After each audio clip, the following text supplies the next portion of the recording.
Hello, this is John Torrens again with the Whitman School of Management at Syracuse University, and today we are going to go through our final session of the City Business Plan Competition Lab, and we're going to talk about just some basic presentation tips.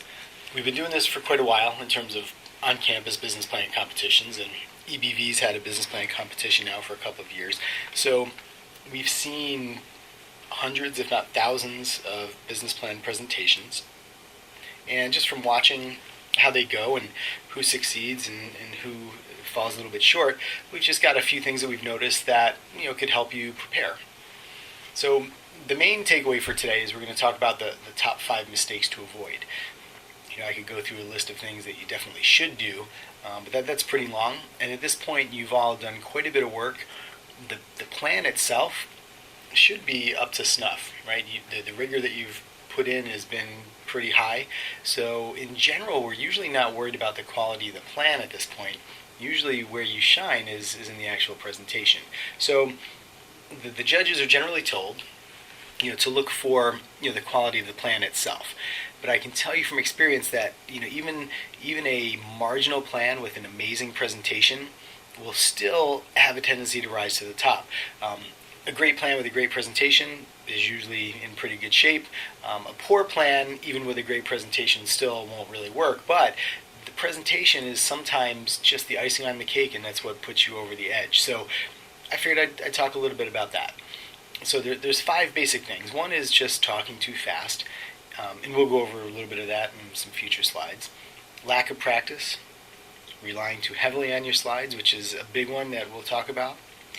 Failing to answer a question directly, that's a big problem, and failing to bring your answers back to your research. This is a pretty, a pretty good tactic or technique to help focus and guide the Q&A and make it work to your advantage. So we'll talk through all these, but before we start, I just wanted to say congratulations for getting this far. You've done an awful lot of work, and here at the Institute we're really proud of you, and we can't wait to see you compete. No matter what happens, you've done great, and you should feel really proud of yourselves.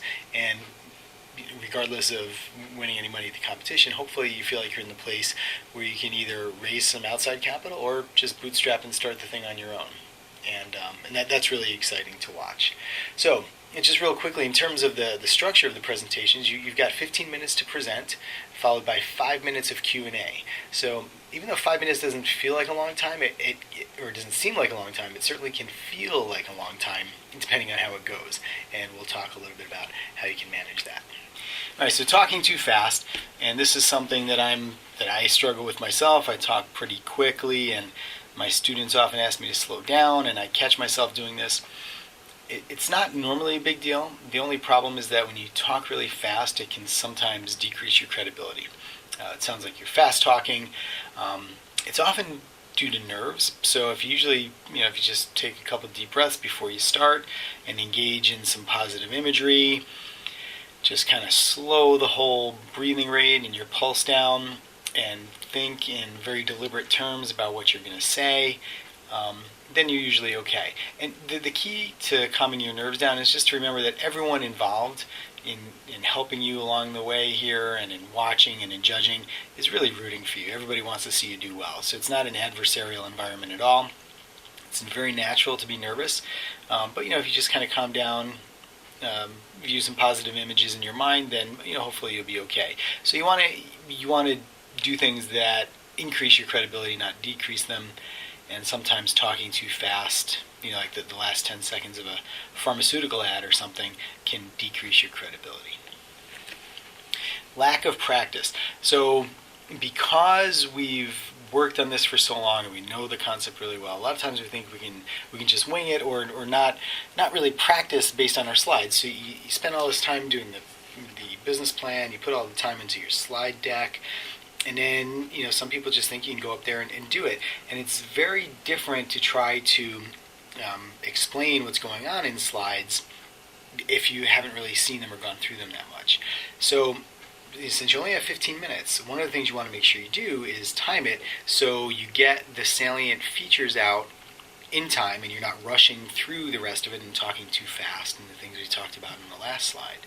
So time it, make sure you get through it in 15 minutes. And one of the best tips I ever got was to practice in front of a mirror, because that way you can just kind of see how your posture is, if you look confident, if you're making a lot of extraneous gestures. Some people even go so far as to, just kind of video record themselves. That's a great idea. But just getting that visual, just to understand what you look like when you're presenting is really helpful. And again, a lot of it just comes down to the confidence you exude. And you have 5 minutes for Q&A at the end, so if you have a friend or spouse or relative who's willing just to kind of go through your plan and maybe come up with some really tough questions to ask you at the end, that could be really helpful, because it'll get the questions out there and let you feel a little heat before you actually have to do this in front of the judges. Relying too heavily on your slides. This is a mistake a lot of people make. The slides should be there to amplify what you're saying. So you want the attention to be on you, and you want to make that personal connection with your audience, whether they're investors or they're judges or whatever. So if they're looking at the slide, they're kind of disconnected from you. So you should have much less information on the slide than you intend to parlay to the judges. So a couple of quick bullet points up there that help you understand what you need to say. And then, kind of view it as a performance. They should be looking at you. You should be making eye contact. You should be engaging with them. You should see them shaking their heads. You should see all these positive affirmations that they're with you, right? You don't want them just staring at the slide and having that be it. So don't use the slides as a crutch, and don't try to cram too much information into the slides. Really dense slides are a distraction, and they're a turnoff. I've heard from multiple investors that some of the best pitches are the people who come in there without any slides, right? Because they just kind of know what's going on and they make that personal connection with them. Of course, you're going to have slides, but don't use them as a crutch, and don't let them become a distraction where you rely on them too heavily, and make sure they're not too dense. Failing to answer questions directly. So, one of probably the biggest mistake I see people make during the Q&A is to kind of take on this, politician type of aura and talk and give a lot of information but never answer the question. So that does a couple things. One, it deteriorates your credibility, and two, it just really irritates the judges, because they had a specific question in mind, and now you're talking and not really answering it, and now there's less time for them to ask more questions. So now you've just ticked them off and you've destroyed your credibility, and that didn't go anywhere. So don't try to BS your way through an answer that you don't know. Just simply say, I don't know. That's a great question, and I'd be happy to get back to you, and then you exchange information later. And when you do that, when you say I don't know, then you get to move on, right? But if you try to make up an answer or talk around it and circumlocute the issue, then all you've done is open yourself up for more questions on the same thing, right? Which you can't answer anyway. So say you don't know, be honest. That demonstrates honesty, integrity, credibility, and then move on, and hopefully you'll get something you can answer really, really well. And it's okay to take a few seconds before you respond, right? So if you just if you hear the question, you take a deep breath, which is how long it takes. It's not that long. Then you can kind of gather your thoughts and give a thoughtful response. I also see people kind of talking over the judges. So before the judges have even finished formulating their question, the presenter is just talking already and responding, and that never goes over well, right? It assumes you kind of know what they're asking already before they're finished, so you don't want to do that either. And then finally, failing to revert back to your research. A lot of the answers to the questions you'll get have already been determined through your primary market research, your industry research, and so on. So if somebody questions you about your pricing, hey, what makes you think somebody's going to pay this for that product or service? You can say, well, based on the survey that I had, 200 people responded, and 30% of them said they'd pay this range, and 50% said they'd pay that range. Or, how do you know people really want that?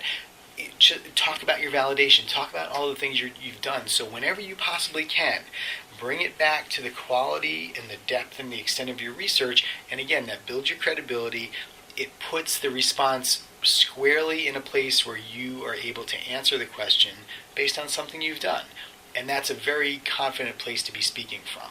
So whenever you can, just bring it back to something you've already done and relate it back to, maybe your survey results or your market research or, customer tests, proof of concepts, whatever. Bring it back to what you've done, and you'll be in a much better place, and you'll feel better about answering the questions.